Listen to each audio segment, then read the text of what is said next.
పాఠశాల పునఃప్రారంభమైన తర్వాత రవాణా శాఖ మంత్రి మరియు కమిషనర్ జేటీసీ డిటిఓ ఆదేశాలకు అనుగుణంగా నిన్న ఇవాళ జరిపిన తనిఖీలో పాఠశాల బస్సుల మీద జరిపినటువంటి తనిఖీలకు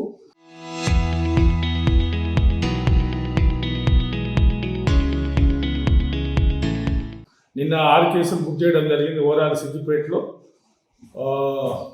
ఇవాళ ఇంకా తనిఖీలు కొనసాగుతూనే ఉన్నాయి.